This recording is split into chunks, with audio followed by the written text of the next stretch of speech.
Someone gave you this advice at some point. Maybe it was a boss or a friend, or maybe you read it in a book that had a pastel cover with a woman laughing on the front. Fake it till you make it.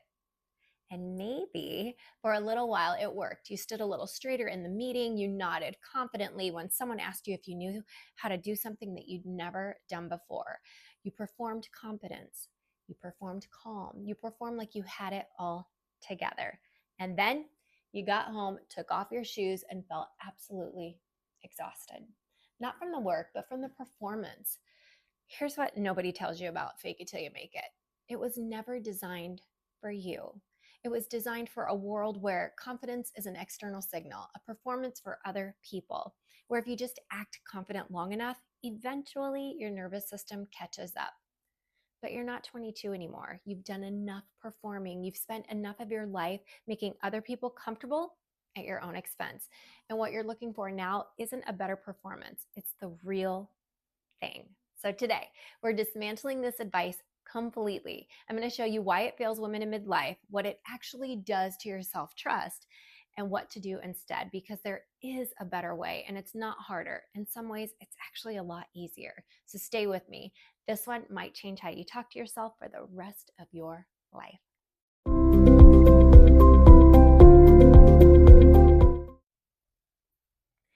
I want to tell you about a version of me that I'm not particularly proud of, but that I think a lot of you will actually recognize. For years, I was really, really good at faking it. I could walk into any room and look like I had it together. I said yes when I meant no. I smiled through situations that were slowly shrinking me. I gave advice to other women about confidence while privately feeling like a fraud who was one bad day away from being found out. And the exhausting part, it worked. On the outside, people thought I was confident, capable, put together. But inside, every single day felt like a performance I hadn't rehearsed enough for. Like I was waiting for someone to look past the act and see that I didn't actually believe any of it. The moment it cracked for me, whew, and I mean really cracked, I was at home, alone. No meeting to get through, no one to hold it together for, just me. And I realized I had absolutely nothing left. Not sadness, not anger, just flat, empty, like someone had turned the dial all the way down. I'd been performing for so long, the capable one, the together one, the one who handled it, that when the performance finally stopped, there was this terrifying silence where I expected to find myself. And I thought, who am I when I'm not performing for anyone? I didn't have an answer. And that scared me more than anything. So that was the moment that I stopped trying to fake my way to confidence, because I realized the faking had cost me something I couldn't get back just by trying harder. It had cost me contact with myself. That's the real cost of fake it till you make it that nobody ever talks about. It doesn't just exhaust you. Over time, it disconnects you from your own inner voice because you've been overriding it for so long that you stop hearing it. And if you're watching this, my guess is that you know exactly what I'm talking about. Maybe you haven't named it, but you felt it, that gap between who you present to the world and who you actually feel like on the inside. That gap, it has a name. And today, we're going to close it. Okay, so let's actually break this down, because I don't want to just say fake it till you make it is bad advice without explaining why. I want you to understand what's actually happening when you try to perform your way to confidence, because once you see it, you can't unsee it. So problem number one, it's built on the wrong theory of confidence. The traditional idea is act confident, get results, feel confident. It's behavioral. It says that if you do the external thing long enough, the internal feeling will follow. And here's the thing, that actually works sometimes for small stuff, for brief contained situations where you just need to push through. But it does not work for deep, lasting confidence, because the internal feeling of confidence, real confidence, doesn't come from your behavior. It comes from your relationship with yourself, from what you believe about yourself when no one else is watching. And no amount of performing can touch that.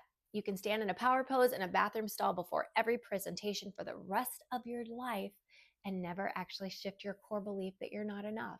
The performance doesn't reach the belief, it bypasses it.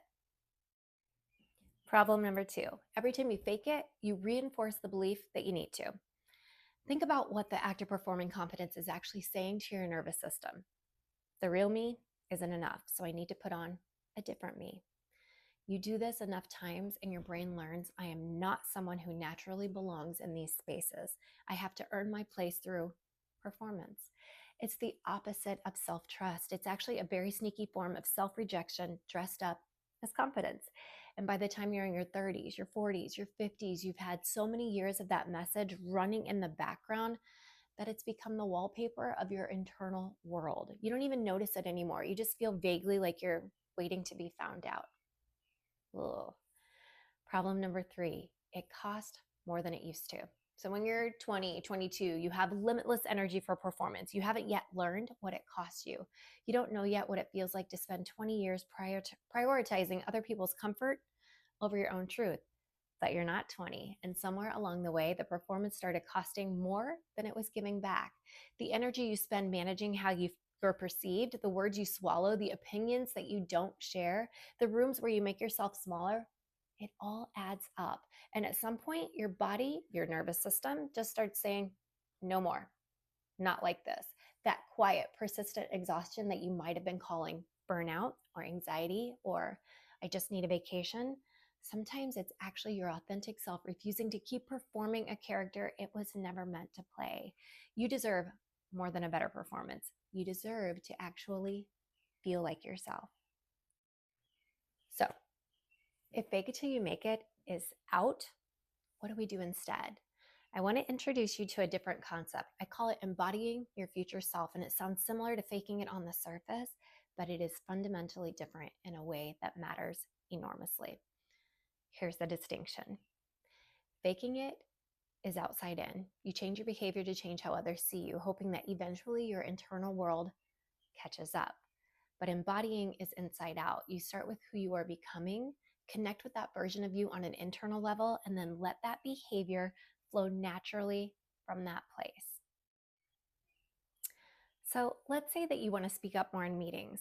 The fake it approach just says, just do it. Force yourself to raise your hand, act confident even if you don't feel like it. The embodied approach says, who is a version of you who already speaks up? What does she believe about herself? What does she know deep down that makes it feel natural to share her perspective? And instead of performing her behavior, you practice inhabiting her belief system. Maybe she knows, I have lived experience that is genuinely valuable. My perspective deserves space. It's okay if not everyone agrees with me. You sit with those beliefs. You let them become familiar. You start making small decisions, not grand performances, from that place. The difference in how it feels, it's enormous, guys. Performing is a constant act of will. Embodying is a slow settling into truth. Now, I know what some of you might be thinking. Ara, isn't this just positive thinking? Just tell myself I'm confident and everything changes. Nope. And I want to be clear about this because it's an important distinction. Positive thinking is still outside in. It's still trying to plaster a new feeling over an old belief without doing any of the actual inner work. What I'm talking about requires you to do something scarier. Actually look at the beliefs that you currently hold about yourself.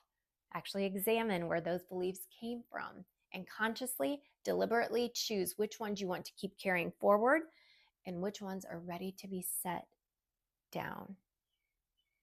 When you're embodying your future self, you have an internal anchor, a sense of who you are that isn't dependent on how you feel in this particular moment, because you're not performing a feeling. You're connected to a knowing. That's what I mean by quiet confidence. It's not loud. It doesn't need to be. It doesn't depend on whether you're having a good hair day or whether someone just complimented your work. It's quieter than that and steadier than that and so much more sustainable than that. So instead of how can I appear more confident, ask, what does the version of me who already trusts herself believe about who she is? That question alone, taken seriously, will take you somewhere that 1,000 power poses never could. I want to give you something practical to walk away with. 3 specific shifts you can start making, not to perform differently, but to actually begin the process of embodying the confidence that is already yours. Shift number 1, replace what should I do with who am I becoming? Anytime you hit a situation where you would normally reach for performance, a difficult conversation, a moment of self-doubt before doing something scary, pause and ask, who is the version of me who handles this with ease? What does she believe about herself? What does she already know that makes this situation feel manageable? This is not a visualization exercise. It's a belief excavation. You're not imagining a fictional character. You're excavating a real version of you that already exists somewhere inside you and hasn't fully been given permission to show up yet. Okay, shift number 2, stop auditing the performance and start noticing the evidence. One of the reasons fake it is so exhausting is that you spend enormous mental energy monitoring. Am I convincing enough? Did that land right? Do they believe me?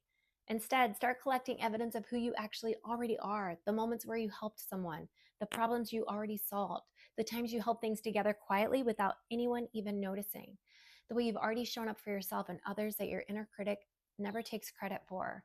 You are not as much of a work in progress as your inner critic wants you to believe. The evidence is there, so start looking for it. Shift number 3, let your nervous system in on the secret. When we fake it, our body knows. The shoulders that are slightly too rigid, the breath that's slightly too controlled, the jaw that's slightly too tight. Our nervous system is working overtime to maintain the performance, and it is freaking exhausted. So start practicing what I call inside settling. Before a hard conversation or a moment that triggers the urge to perform, instead of striking that power pose, take 3 real breaths and ask yourself, what is actually true about me right now in this moment that I'm not giving myself credit for? And then let the truth of who you already are settle into your body before you open your mouth. That's not faking it. That is the beginning of becoming. So I want to leave you with this. You are not a project that needs to be performed into existence. You are not a character you need to rehearse. You are not someone who needs to borrow confidence from a future version of herself that hasn't arrived yet. The woman you're working toward, she's already in you. She's been there the whole time. She just got really good at waiting for permission, waiting for the right moment, waiting until she felt ready enough, confident enough, sure enough. And maybe, just maybe, it's time to stop waiting. If this video resonated with you, I want to hear from you in the comments. Tell me which of these 3 shifts feels most relevant to where you are right now. And if you've been someone who's faked it for years and you're ready to try something different, tell me that too. This community is a safe place for that conversation. And if you're new here, welcome. Please subscribe because this is the kind of conversation that we have every single week. I'm Ara, and I'm so glad you guys are here today. I will see you in the next one.